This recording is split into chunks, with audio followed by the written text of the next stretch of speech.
এই গাছটাকে দেখো, কত সুন্দর সোজাসুজি দাঁড়িয়ে আছে মাটির উপর। কিন্তু এ যে এখানে সোজা হয়ে দাঁড়িয়ে আছে, একে এখানে দাঁড়ানোর জন্য অনেক ঝড় তুফান সহ্য করতে হয়েছে, এবং অনেক ঝড় তুফান সহ্য করার পর আজকে এত বিশাল আকারের এত বড় একটা গাছ হয়েছে। তাই তোকে বলছি, তুই নিজেকে পরিবর্তন কর, এবং নিজেকে সেই জায়গায় দেখতে গেলে তোকে আগে নিজেকে অনেক ঝড় তুফানের মধ্যে মানিয়ে নিতে হবে, তারপর তুই নিজের জায়গায় নিজের স্বপ্ন লক্ষ্যে পৌঁছাবি। তাই সব কিছু বাদ দিয়ে নতুন বছরে নিজেকে নতুন করে শুরু কর।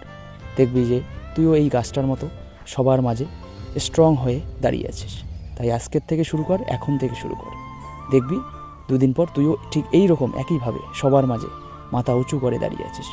আর আজকাল এই সমাজে বাঁচতে গেলে মাথা উঁচু করে বাঁচার জন্য আগে নিজেকে প্রতিষ্ঠিত করতে হবে।